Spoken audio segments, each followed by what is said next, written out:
All right, welcome to Roger's recap of Summer School Night 1.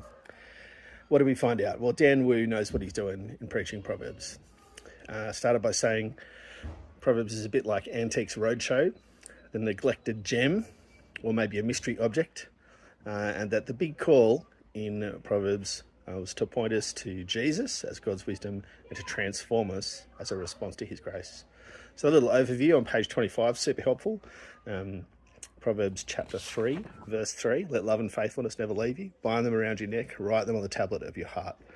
A bit of a surprise there, going with love and faithfulness over Proverbs 3, 5 and 6. Trust in the Lord with all your heart. Lean not on your own understanding, in all your ways submit to him and he'll make your paths straight.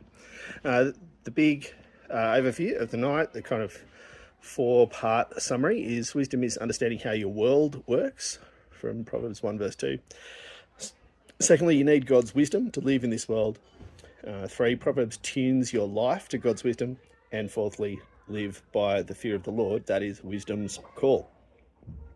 Richard Chin is chairing summer school this year, so lots of Asian jokes and people wearing evangelical check.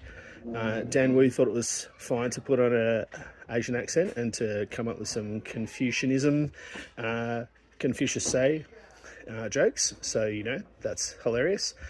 Understanding how your world works and finding success in it is the task of Proverbs, but that can be true of all sorts of kind of types of worlds.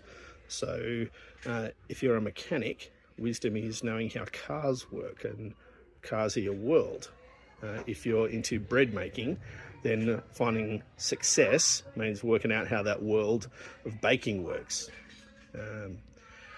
So the Bible's definition of wisdom isn't just thinking deep thoughts. It's knowing how the world works and finding success in it. Because we're all in different worlds, we all need all different types of wisdom. But God wants people to think and consider and question, to relate to him, to trust him and obey him. So the encouragement that people own their Christian faith when they're able to question it, referencing the youth work study from a couple of years ago. Not kind of God said it, that settles it, but a proper questioning. And I'm interested to think more about how we model that in pulpits and parishes. So secondly, you need God's wisdom to live in his world because he made it, he owns it, he rules it. This involves thinking and doing in our hearts.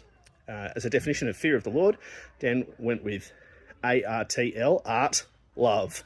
I remember that using the castle. That is art, love. Fear of the Lord is A for awe, R for reverence, T for trust, and L is love.